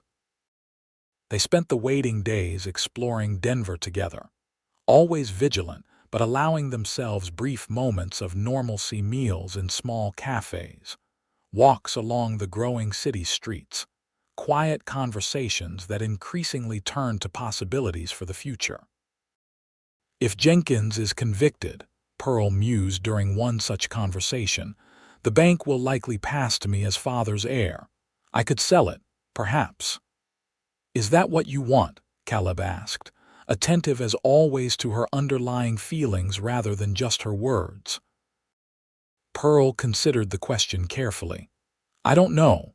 Banking was father's passion, not mine, but it feels wrong somehow to simply walk away from what he built." "You could hire managers to run it," Caleb suggested. "Maintain ownership without being tied to Salida." The idea appealed to Pearl. "That would allow me to honor father's legacy while still building my own life." She glanced at Caleb, courage gathering for the question she had been considering.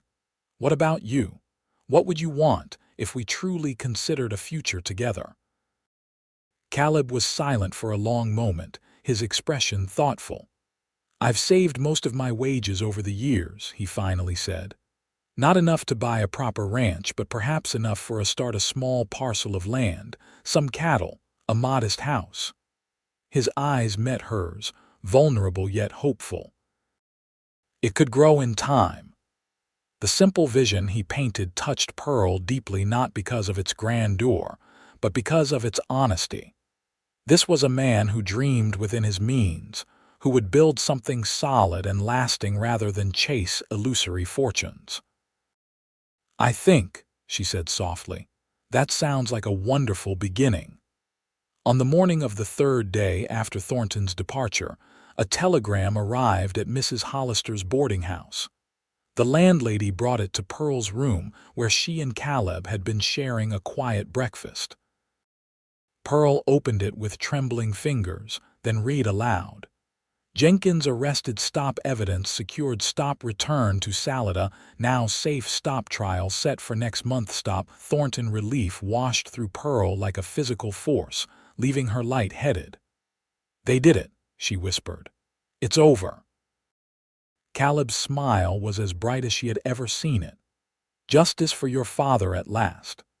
They departed for Salida the following day, traveling by stagecoach through the same wilderness they had recently traversed on horseback under such different circumstances.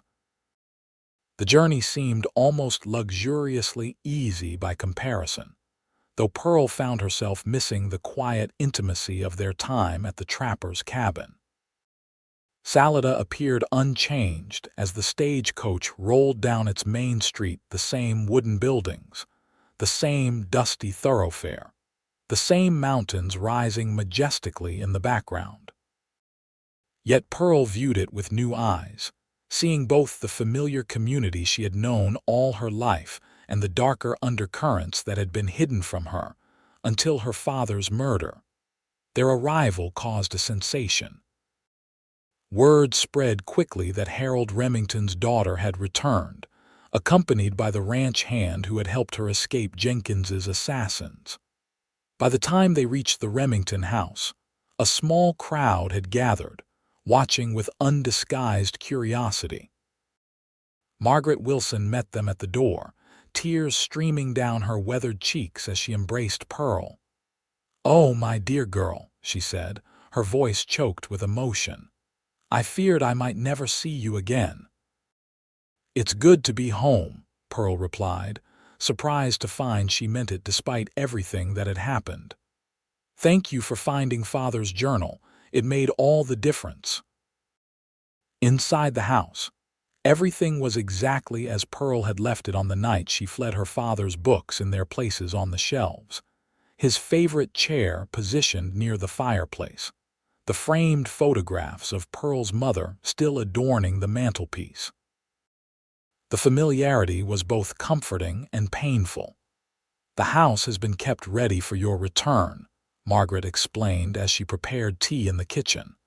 "Mr. Hargrove at the bank made sure the bills were paid and everything maintained. He's been most concerned about your welfare." Over the next days, Pearl reintegrated into Salida society, though she found her perspective irrevocably altered by her experiences. Many who had been social acquaintances before now seemed shallow and inconsequential. Conversations about dresses and socials held little interest for a woman who had fled for her life, hidden in a root cellar, and killed a man to save another. Caleb remained by her side throughout, a steady presence that both comforted Pearl and scandalized certain elements of Salida society. A banker's daughter openly associating with a ranch hand was unconventional, to say the least. But Pearl found she cared little for convention now. Marshal Thornton visited before returning to Denver, updating them on the case against Jenkins. "He's being held in the territorial prison in Denver," Thornton informed them. "The evidence is overwhelming: your father's journal, the testimonies, financial records seized from his home and offices. He'll hang for murder and spend the rest of his days in prison for the other crimes." "And his men?" Caleb asked. "Those we could identify are being rounded up. Some fled when they heard of Jenkins's arrest. Williams and Johnson will receive reduced sentences for their cooperation, as promised." Thornton looked at Pearl with genuine respect. "Your father would be proud of what you've done, Miss Remington. It took courage to stand against a man like Jenkins." "I had help," Pearl said simply, her hand finding Caleb's beside her. The marshal smiled, noting the gesture. "Indeed you did. Good day to you both." He tipped his hat and departed, leaving Pearl and Caleb alone in the parlor of the Remington home. "What now?" Caleb asked quietly, the question encompassing far more than their immediate plans. Pearl considered for a moment. "I need to speak with Mr. Hargrove about the bank. And there's Father's will to settle, the house to consider." She paused, meeting Caleb's gaze directly. "But those are details. The larger question is where we go from here together." "Together," Caleb echoed, the word carrying a promise. "I meant what I said in Denver, Pearl. If you'll have me, I want to build a life with you." Pearl's heart swelled with certainty. The path ahead might not be the one she had once envisioned, but it was infinitely more meaningful. "I can think of nothing I want more," she said simply. Their courtship progressed with the same directness that had characterized their relationship from the beginning. Pearl assumed control of her father's bank, but hired competent managers to handle day-to-day operations. Caleb found work at a ranch outside Salida, saving his wages to add to the nest egg he had accumulated over years of wandering. 3 months after Jenkins's arrest, they were married in a small ceremony in the Salida church. Margaret Wilson wept openly, while Mr. Hargrove from the bank gave the bride away in Harold Remington's absence. Marshall Thornton traveled from Denver for the occasion, his presence a reminder of the unusual circumstances that had brought the couple together. Garrett Jenkins's trial proceeded as expected. The evidence against him was insurmountable, and the jury deliberated for less than an hour before finding him guilty on all counts. He was sentenced to hang for the murder of Harold Remington and received additional sentences for the stagecoach robberies and financial crimes. Pearl attended the sentencing, Caleb at her side. As Jenkins was led from the courtroom, he looked directly at her with undisguised hatred. But Pearl found the gaze no longer held power over her. Justice had been served, and she had a future to embrace. With Pearl's inheritance and Caleb's savings, they purchased a modest ranch 20 miles outside Salida, close enough to manage the bank's affairs when necessary, but far enough to build a life separate from the shadows of the past. The land was good, with fertile pastures for cattle and a clear stream running through the property. The house was small but solid, with room to expand as their family grew. In the spring following their marriage, as new grass carpeted the Colorado foothills and wildflowers bloomed across the meadows, Pearl shared news that brought joy to them. Both a child would join their family by winter. Caleb's reaction was everything Pearl could have hoped for: wonder, tenderness, and a renewed determination to create a safe and loving home. "I never imagined this," he confessed one evening as they sat on the porch of their ranch house, watching the sunset paint the distant mountains in shades of gold and purple. "After my parents died, I convinced myself I wasn't meant for this kind of happiness: a home, a wife, a child on the way." Pearl leaned against his shoulder, her hand resting on the gentle swell of her stomach. "And I never imagined falling in love with a cowboy who found me wounded and stood guard," she said with a smile. "But I can't picture any other life now." "Nor can I," Caleb agreed, his arm tightening around her. "It seems that sometimes the most unexpected paths lead exactly where we're meant to be."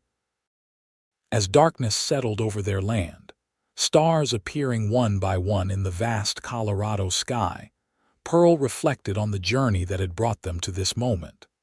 From tragedy and danger had come love and hope, a future built on courage and trust, rather than convention and expectation. It wasn't the life she had been raised to expect. It was better, richer, truer, and infinitely more precious for having been fought for and won against daunting odds. Whatever challenges tomorrow might bring, Pearl knew with bone-deep certainty that she and Caleb would face them as they had faced everything since that fateful day in the canyon together, with unwavering resolve and a love forged in the wild heart of the West. In the years that followed, their ranch flourished, expanding as their family grew. Their first child, a son they named Harold after Pearl's father, was joined 2 years later by a daughter they called Elizabeth, after Caleb's mother. The Jameson Ranch became known throughout the region for its fine cattle and the warm hospitality of its owners. Pearl maintained her ownership of the Remington Bank, occasionally traveling to Salida to oversee major decisions, but largely leaving day-to-day operations to trusted managers. The bank's reputation for honesty and fair dealing, a legacy of Harold Remington's principled approach to business, continued under her guidance. Caleb found in ranching a fulfillment he had never known in his years of drifting. The knowledge gained during his travels served him well as he built their herd and improved their land. His past experiences with droughts, harsh winters, and cattle diseases helped him prepare for challenges that devastated less knowledgeable ranchers. Their home grew along with their family and prosperity: additional rooms, a larger kitchen, a covered porch that wrapped around the house where they could sit on summer evenings and watch their children play in the yard. Yet they maintained the simple, honest approach to life that had characterized their relationship from the beginning. Sometimes, on cool autumn evenings when the children were asleep and the ranch work was done for the day, Pearl and Caleb would ride together to a ridge overlooking their property. There, with the vast Colorado wilderness spread before them, they would remember the desperate flight that had brought them together and marvel at the life they had built from such unlikely beginnings. "You ever wonder what might have happened if you hadn't found me that day in the canyon?" Pearl asked on one such evening as they sat side by side on a fallen log, their horses grazing nearby. Caleb considered the question, his face solemn in the fading light. "I try not to," he admitted. "The thought of what might have befallen you." He shook his head, unable to complete the sentence. "Let's just say I'm grateful every day that I decided to investigate those riders circling the old mining cabin." Pearl leaned against him, drawing comfort from his solid presence. "As am I. Though I suspect you'd have had a far less complicated life if you'd ridden on." Caleb smiled, the expression warming his weather-lined face. "Less complicated, perhaps, but infinitely less meaningful." He took her hand, his calloused fingers gentle against her skin. "I wouldn't trade what we've built together for anything, Pearl.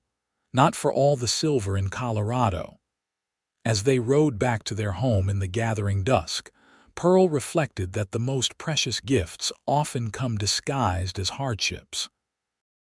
The tragedy that had taken her father and upended her carefully ordered life had ultimately led her to greater joy than she might otherwise have known: a love born of courage and sacrifice, a family built on shared values and genuine partnership, a life rich with purpose and meaning.